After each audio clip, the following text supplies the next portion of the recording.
अस्सलाम वालेकुम guys, welcome back to another video. कैसे हैं आप लोग सब? उम्मीद करता हूँ आप लोग सब खैरियत से होंगे। आज की वीडियो काफ़ी स्पेशल है क्योंकि आज मैं कैस्पियन सी बाकू अज़रबैजान मौजूद हूँ। मैं अपनी टीआरपी की अपॉइंटमेंट के लिए यहाँ पर जो है वो आया था, तो सोचा आपके लिए जो है वो लिथुआनिया से रिलेटेड एक वीडियो शेयर कर दूँ। काफ़ी स्टूडेंट्स जो है वो कहते हैं भाई कोई ऐसी कंट्री लेकर आए जिसमें वीज़ा रेशो भी अच्छी हो और हमें जो है वो 100% वीज़ा भी मिले, टाइम भी शॉर्ट हो, विदाउट आइट्स भी हो और जो है वो कम बजट वाली की कंट्री बताएं। तो भाई आपके साथ आज एक ऐसी ही कंट्री शेयर करने जा रहा हूँ, तो वीडियो को आपने एंड तक ज़रूर करना है। वीडियो को लाइक और शेयर भी आपने जो है वो ज़रूर करना है।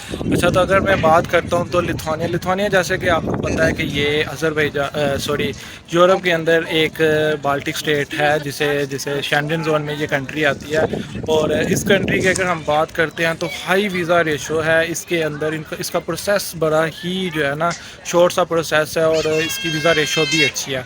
तो अगर मैं जनरली बात करूँ तो लिथुआनिया के अंदर हमें मोस्टली जो यूनिवर्सिटीज़ मिलती हैं वो इंग्लिश टॉट प्रोग्राम देती हैं।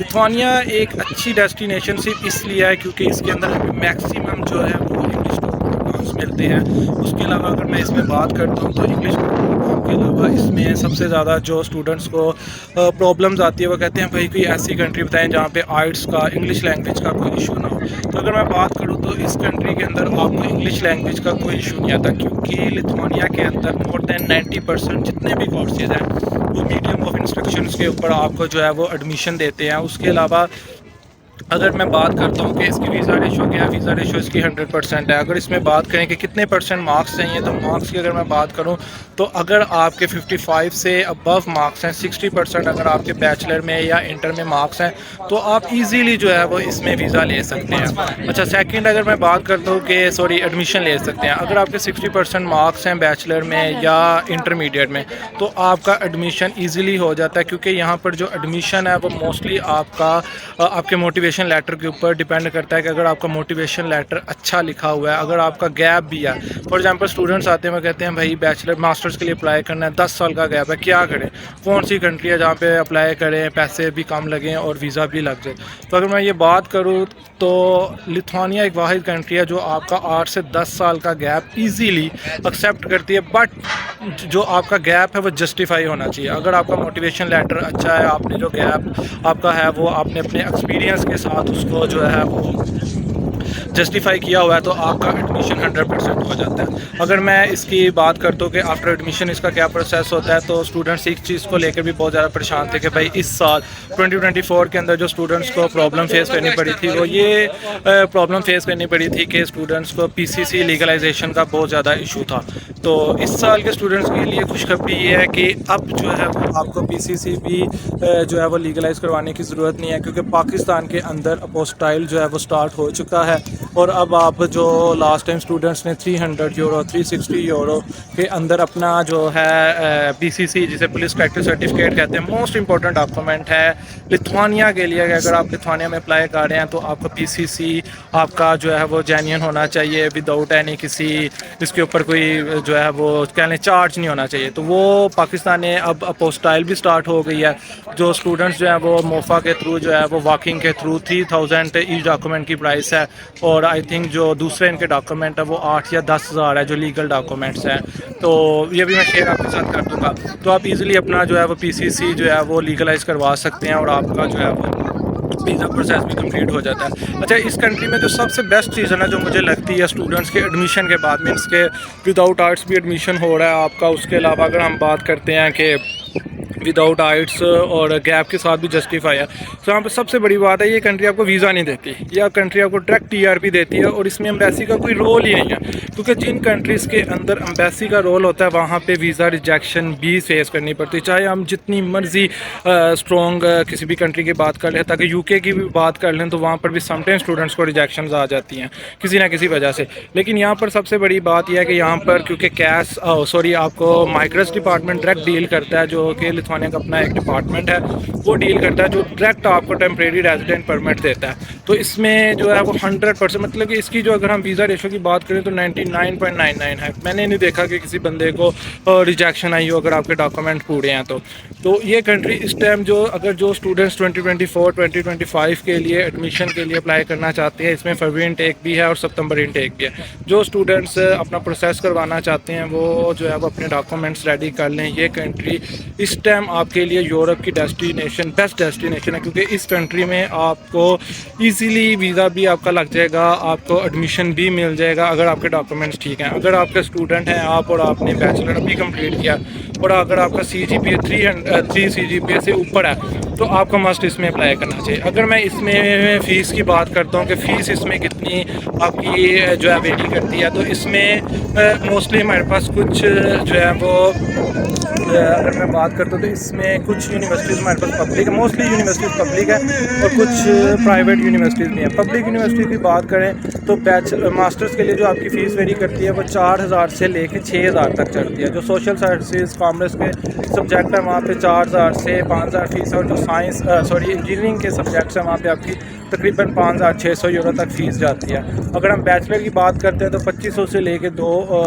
लेकर 3000 यूरो आपकी पर एनम फ़ीस जो है वो वेरी करती है। और अच्छा, इसमें सबसे अच्छी बात यह भी है कि अगर आप मतलब कि बहुत ही ब्राइट स्टूडेंट्स हैं और आपका अगर हम बात करते हैं कि आपने मतलब कि अगर आपका CGPA 3.8 3.9 है तो आप उसमें आपको स्कॉलरशिप भी मिलता है, जिसमें आपकी 100% फ़ीस भी वेव हो सकती है। लेकिन ये होता है सिर्फ ब्राइट स्टूडेंट्स के लिए। ये ना कि भाई मुझे भी स्कॉलरशिप ले दो, हर बंदे को भाई यहाँ पे स्कॉलरशिप नहीं मिलती। जो स्टूडेंट्स के CGPA बहुत अच्छे हैं उनको जो है वो स्कॉलरशिप इसमें मिलती भी है।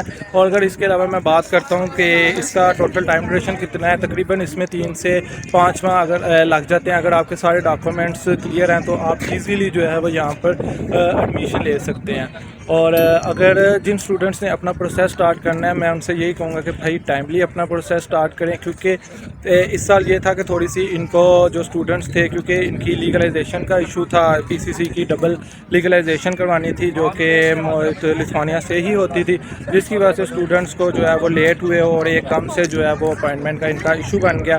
तो मैं स्टूडेंट्स से यही कहूँगा जिन स्टूडेंट्स ने भी अपना जो है वो प्रोसेस स्टार्ट करना है वो इस तरीके से करें कि वो जो है वो ईज़िली जो है वो जितनी जल्दी हो सकता है अपना प्रोसेस स्टार्ट करें टाइमली, ताकि इनका टाइमली प्रोसेस कंप्लीट हो। एडमिशन आने में तकरीबन 1 माह लग जाता है। इनका एक नॉर्मल सा इंटरव्यू होता है जिसमें ये आपसे जनरल क्वेश्चन ही पूछते हैं रिलेटेड टू यू कि भाई आपने क्या किया हुआ है, आपका फ्यूचर प्लान क्या है, जो स्टडी किया उसमें क्या है।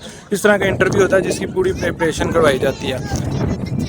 इतना ज़्यादा इंटरव्यू टफ नहीं होता। अगर आपके सब्जेक्ट के ऊपर ग्रिप है तो आप इजीली जो है वो इस चीज़ को जो है वो मैनेज कर सकते हैं। उसके बाद आपका जब एडमिशन हो जाता है आपको कंडीशनल ऑफर लेटर आता है, और उसके बाद जब आप अपनी फ़ीस पे कर देते हैं तो आपको आपका फुल जो है वो एडमिशन लेटर आ जाता है और आपने फिर अपने TRP के लिए डॉक्यूमेंट्स करने होते हैं। डॉक्यूमेंट्स की बात करूँ तो वही सिंपल प्रोसेस है कि आपके जो डॉक्यूमेंट्स हैं वो इंटर मैट्रिक के और बैचलर के वो आपके कंसर्न बोर्ड से और मोफा से टेस्ट होने चाहिए। उसके बाद आपकी जो लास्ट डिग्री है और आपका जो PCC है वो आपका अपोस्टाइल या डबल लीगलाइज होना चाहिए। अच्छा, उसके बाद अगर हम बात करते हैं तो उसमें जब आपके डॉक्यूमेंट सारे लीगलाइज हो जाते हैं, अपोस्टाइल आपके हो गए हैं, तो सिंपली आपने जो है वो अपना जब TRP प्रोसेस स्टार्ट करते हैं तो तकरीबन उसमें 2 माह लग जाते हैं, क्योंकि जब आप अप्लाई करते हैं तो आपको पहले एक मेडिएशन नंबर आता है, जैसे UK के अंदर कैश नंबर होता है, इसी तरीके से यहाँ पर जो है वो मेडिएशन नंबर होता है जो कि